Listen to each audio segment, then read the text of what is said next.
Aujourd'hui, donc, nous parcourons donc, le salon de boucles d'ébène et nous sommes sur le stand de Nathalie Avomo qui a écrit un joli livre qui s'appelle Le petit manuel du cheveu crépus. Alors, bonjour. Et pourquoi ce titre? Et c'est très rigolo parce que c'est la première fois que je vois un livre sur les cheveux crépus. Alors, en fait, pourquoi ce livre? Parce que ça fait 5 ans que moi j'ai les cheveux naturels dans cet état-là. Et au début, en revenant au naturel, j'ai eu beaucoup de mal à trouver des informations, en tout cas francophones, accessibles, faciles à comprendre. Et donc, à partir du moment où moi j'ai su m'occuper de mes cheveux, j'ai compris leurs besoins, j'ai compris les manipulations, j'ai eu envie d'écrire le livre que j'aurais aimé avoir quand moi je suis revenue au naturel il y a 5 ans. D'accord, si j'ai bien compris, en fait, la frustration, elle est née du fait que vous n'avez pas d'informations sur le traitement, la nature de vos cheveux ou comment également traiter vos cheveux, ou tout simplement, parce que c'est vrai que c'est plus dans les salons de coiffure, on vous explique comment vos cheveux sont et vous donne plutôt la leçon, alors que vous voulez comprendre l'origine et comment traiter vos cheveux.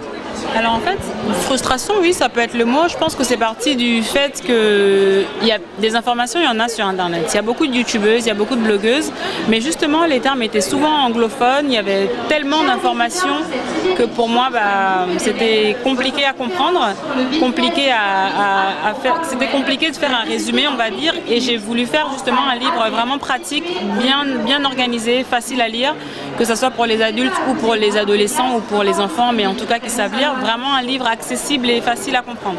C'est vraiment cette envie-là que j'avais au moment d'écrire le livre. En quelques mots, est-ce que vous pouvez nous parler rapidement de ce livre? Qu'est-ce qu'il raconte pour que cela donne envie justement à d'autres de l'acheter? Alors le livre il est réparti en 5 chapitres. Donc le premier chapitre c'est faire connaissance avec le cheveu crépus. Donc là on parle principalement de la texture du cheveu crépus. Qu'est-ce qui fait que nos cheveux afro sont crépus et pas raides comme les caucasiens par exemple. Le deuxième chapitre on parle de la pousse et de la perte des cheveux crépus parce que souvent on a des a priori sur la pousse des cheveux afro. Il y a beaucoup d'a priori autour de ça. Le troisième chapitre c'est prendre soin de ses cheveux. Donc là je parle de routine, de bain d'huile, de masque, de shampoing, de démêlant, les gestes clés à avoir comme dormir avec un foulard en satin par exemple tous les soirs. Le chapitre 4, on parle des produits capillaires et des composants à éviter absolument dans nos produits capillaires, sous peine d'avoir des cheveux extrêmement secs, cassants, etc. Et le chapitre 5, c'est intitulé « Passer le flambeau » parce que je fais le point sur l'histoire.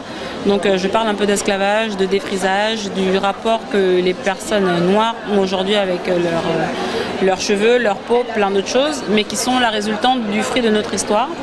Et donc je parle de l'aspect historique dans le chapitre 5 avec également un point sur l'estime de soi et comment présenter le cheveu aux enfants pour qu'eux ils l'apprécient dès maintenant. Voilà. Donc en quelques mots pour résumer, votre livre c'est les pratiques saines pour des cheveux crépus. C'est découvrir aussi sa nature de cheveux qu'on ignore beaucoup plus souvent. Et effectivement, si j'ai bien compris, vous êtes aussi la pionnière dans ce domaine parce que ce livre-là, moi je le découvre. Et est-ce qu'il y a d'autres ouvrages qui existaient déjà sur les cheveux crépus? Alors, je ne suis pas du tout la pionnière. Il y a plusieurs livres sur l'entretien des cheveux crépus. Par contre, je n'en ai jamais vu en tout cas qui soit illustré. Je n'en ai jamais vu qui soit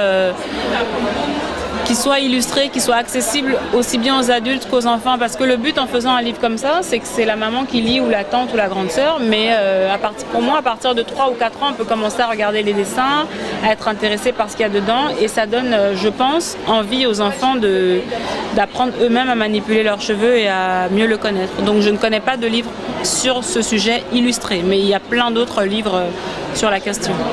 Alors, pour vous découvrir, vous connaître, est-ce que vous disposez d'un réseau social comme le Facebook, Twitter ou autre? Comment les gens peuvent vous acheter, en tout cas acheter votre livre et vous découvrir? Alors justement, sur la dernière page du livre, on a tous les réseaux sociaux. Donc il y a Facebook, Instagram, Twitter. Il y a une chaîne YouTube avec des interviews de personnes anonymes ou de youtubeuses. Il y a plusieurs youtubeuses qui ont été interviewées. Et il y a le site internet juste là, où on peut commander en ligne et on peut également avoir la liste des points de vente, que ce soit en France, au Gabon, au Sénégal ou en Côte d'Ivoire. Donc voilà. Le Bénin, non? Pas encore, si vous avez des propositions, justement, moi je suis à la recherche de tous les points de vente possibles en France et à l'étranger parce qu'en Afrique je pense qu'il y a un vrai besoin et si vous avez des propositions à me faire de points de vente, je suis tout de suite. Afri-Cristal vous remercie, en tout cas vous encourage parce que je pense que c'est un bel ouvrage à découvrir et on espère quand même qu'on apprendra encore davantage sur le cheveu crépus. J'espère bien, merci beaucoup. Merci Nathalie Avomo.